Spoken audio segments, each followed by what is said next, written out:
Uma cidade no interior do Paraná está crescendo a passos largos, muito acima da média nacional e estadual. Ela possui um passado fascinante. Em 2022, o censo demográfico trouxe uma surpresa para Siqueira Campos, um aumento de 25% na população, um crescimento impressionante que colocou a cidade entre as que mais crescem em percentual no Brasil. Além disso, o PIB per capita da cidade também teve um crescimento significativo, fortalecendo a economia não só de Siqueira Campos, como também de toda a região. Mas como tudo isso começou? Como Siqueira Campos está se tornando líder regional?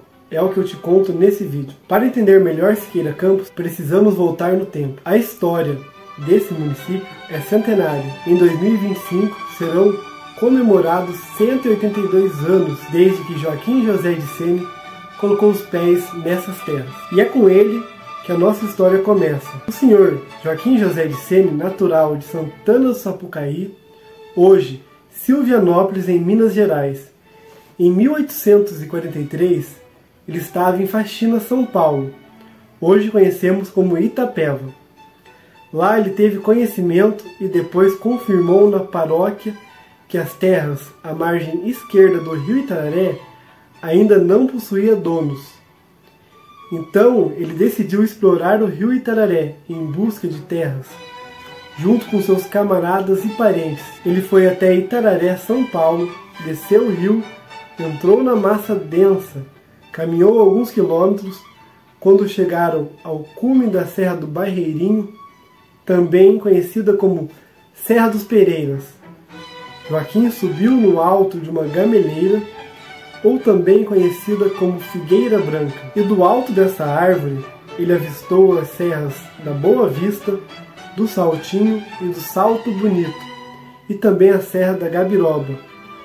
Com uma visão privilegiada, Joaquim José de Sene disse: "Em nome de Deus, eu declaro, tudo isso que enxergo é meu."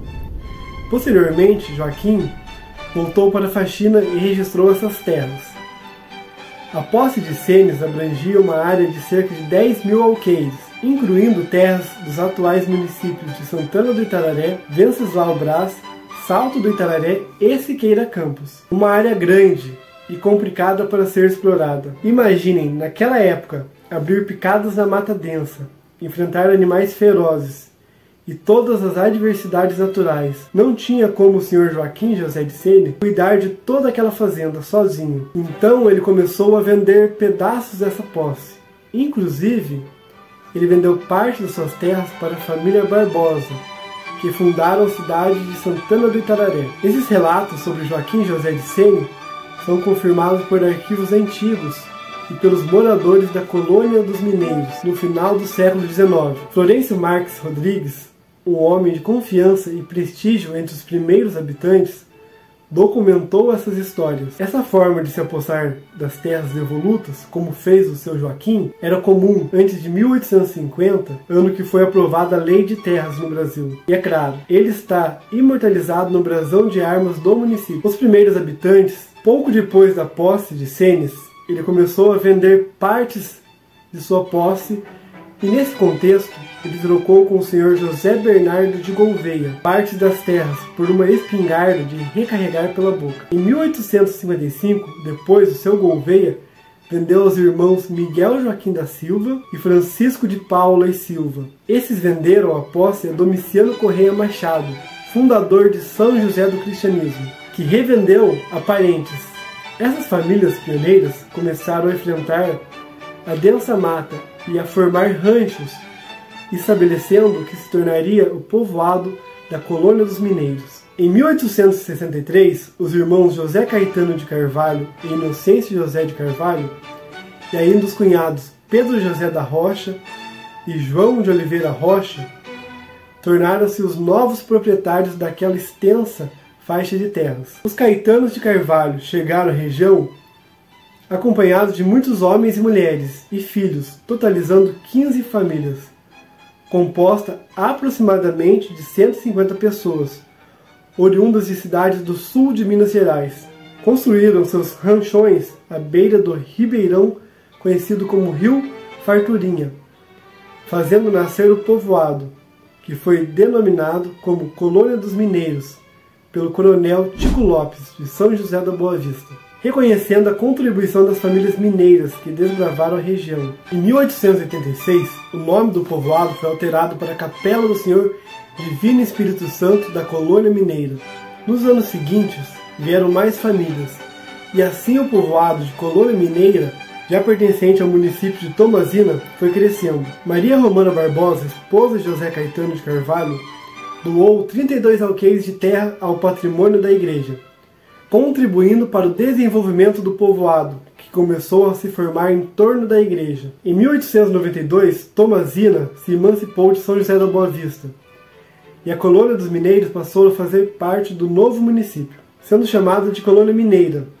Em 1899, o presidente do estado, Dr. José Ferreira dos Santos Andrade, determinou a criação de um distrito policial na Colônia Mineira. 2 anos depois, em 1901, o jornal Diário da Tarde contabilizava a Colônia Mineira com 300 habitantes. Foi nessa época que ocorreu a morte de 2 turcos, João e Camilo, dentro de seu próprio comércio. Eles foram mortos por autoridades policiais, o que estampou a Colônia Mineira nos jornais da época. Então foi enviado a São José da Boa Vista, onde era a comarca, o senhor João Luz, para investigar. Em seu inquérito, ele atestou que as forças policiais foram concluir um mandato para cobrar os impostos atrasados e os turcos ameaçaram os policiais e começaram a atirar primeiro. Esse fato ganhou grande notoriedade na época e foi um escândalo na região. No ano de 1900, a Câmara de Tomazina aprovou a Lei número 9, elevando a Colônia Mineira à condição de distrito judiciário. O distrito não chega a ser um município, mas tem cartório de registros e talvez uma subprefeitura. Em 1909, o nome foi mudado para Penápolis, em homenagem ao presidente mineiro Afonso Pena, que havia falecido naquele ano. O nome Penápolis permaneceu até 1920, quando a região foi elevada a município pela Lei número 1944, sancionada pelo governador do estado, Caetano Munhoz da Rocha. No entanto, com a emenda, o deputado Djalma Ferreira Lopes, o nome antigo de Colônia Mineira, foi restaurado. No entanto, com a emenda do deputado Djalma Ferreira Lopes, o nome antigo de Colônia Mineira foi restaurado. Uma figura lendária na história de Siqueira Campos é José Inocêncio dos Santos, conhecido como Coronel Nem. Ele foi vereador em Tomazina, representando a Colônia Mineira. No dia 20 de março de 1920, a Colônia Mineira foi transformada em município autônomo, com territórios desmembrados dos municípios de Tomazina, Venceslau Braz e Quatiguá, sendo instalado em 23 de setembro do mesmo ano. O Coronel Nem foi o primeiro prefeito do município, que ajudou a criar, obtendo 109 votos. Com a Revolução de 1930, o interventor do estado do Paraná, o general Mário Tourinho, decretou a mudança do nome do município para Siqueira Campos, em homenagem ao tenente Antônio de Siqueira Campos. Este herói participou do levante dos 18 do Forte de Copacabana e da Coluna Prestes, falecendo em 10 de maio de 1930, em um desastre aéreo no Rio da Prata. Agora, uma das histórias mais impactantes do município foi a história do Senhor Bom Jesus da Cana Verde. Tudo começou em 1934, quando o bispo Dom Fernando Tadei presenteou a cidade com uma imagem do Senhor Bom Jesus da Cana Verde. Este presente especial dá início a uma tradição que se perpetua por décadas. A festa do Senhor Bom Jesus da Cana Verde, celebrada todos os anos no dia 6 de agosto. Nos anos 50, a devoção do Senhor Bom Jesus da Cana Verde cresceu tanto que uma capela foi construída junto à igreja matriz para abrigar a imagem. Anos depois, em 1975, um novo marco foi atingido. Foi inaugurado ao lado do seminário Capuchinho o Santuário do Senhor Bom Jesus da Cana Verde. A imagem sagrada foi então transportada para este novo local de devoção. Mas espera aí, sabemos que a história não é tão simples assim. Quem fez a imagem? Como ela veio parar em Siqueira Campos? E você sabia que houve mortes na disputa pela posse da imagem? E que essas mortes estão relacionadas a um padre? Essa história é tão incrível que merece um vídeo próprio, e deixei o link aqui na descrição, ou o card aqui em cima. Ao longo dos anos, a devoção ao Senhor Bom Jesus da Cana Verde se espalhou tanto que hoje milhares de fiéis visitam mensalmente o santuário dedicado a ele. Mas é durante a tradicional festa de agosto que o santuário realmente se destaca. Cerca de 150 mil pessoas visitam o local durante os dias de celebração, especialmente no dia 6 de agosto. O primeiro filme colorido no Paraná foi feito em Siqueira Campos e o roteiro é baseado na história do surgimento da imagem do Bom Jesus da Cana Verde. O filme foi gravado na década de 60. Teve como direção o Frei Gabriel Ângelo. O filme foi rodado em 1967. O maior desafio foi a falta de recursos técnicos. Não havia holofotes ou iluminação artificial. A equipe dependia inteiramente da luz natural. Os cenários foram ambientados em fazendas de Siqueira Campos e inclui uma locação no Salto Cavalcante, em Tomazina. O filme precisou ser revelado na Itália, uma vez que não havia serviços de revelação de filmes coloridos disponíveis no Paraná. O dinheiro, ele era escasso e quase não circulava. As compras eram realizadas por meio de trocas de mercadorias ou era trocado por serviços. Essa suinocultura era realizado no sistema chamado de safra. Após a derrubada da mata, plantava-se milho, abóbora e batata doce, e os porcos eram soltos nas plantações para a engorda. Esses animais eram então transportados pelas estradas da época em comitivas de tropeiros da região de Siqueira Campos e de São José do Boa Vista.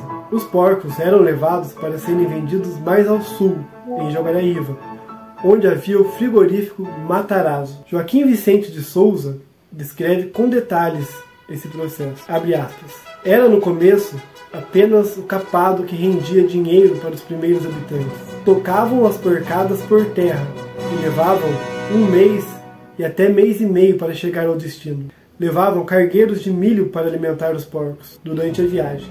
Nisto, não foram pequenos os sacrifícios, representados por alguns pretos, velhos, índios e camaradas e seus filhos. Neste drama pungente, fecha aspas. Joaquim Vicente de Souza foi prefeito de Siqueira Campos. Escreveu alguns livros. Os livros deles são utilizados como referência neste vídeo. No relato, destaca a utilização da mão de obra de negros e indígenas na condução dos porcos, embora não especifique se eram escravizados ou libertos. Pierre Monbieg também descreve essa prática. Abre aspas. Bastava semear milho nos campos desmatados pelo fogo e deixar os animais em liberdade.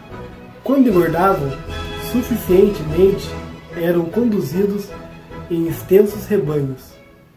Viajava lentamente a porcada de manhãzinha e ao cair da tarde, para evitar o calor que maltratava os animais. Fecha aspas. A falta de infraestrutura e meios de escoamento dificultaram o avanço econômico inicial. Mas com a chegada da estrada de ferro no século XX, a situação começou a melhorar significativamente. Atualmente, Siqueira Campos se destaca do setor agropecuário e imobiliário, mas o maior destaque vai para a indústria. Em 1993, o prefeito Dirceu Rodrigues, chamado de louco por muitos, ele aprova a isenção de impostos de 50 anos para a pequena fábrica de peças de moto, na época chamada de Torque, hoje considerado como um dos maiores acertos para o município.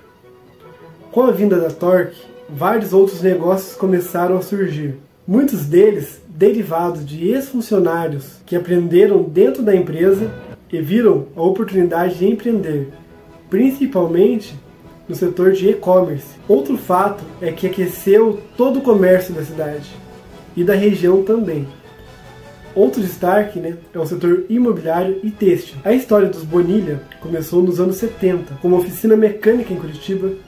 Em 1993, motivados pelas suas raízes e pelos incentivos da Prefeitura de Siqueira, eles voltaram e expandiram seus negócios. Hoje a ProTorque produz quase 18 mil itens diferentes, com vendas de quase 10 milhões de peças por ano. Além disso, a família Bonilha diversificaram seus investimentos, entrando nos ramos de construção civil, agricultura, logística e uma rede de postos de combustíveis. Se você quiser a história do Grupo Bonilha, deixa aqui nos comentários. E se você chegou até aqui e gosta desse tipo de conteúdo, deixa seu like para fortalecer o projeto. Até mais!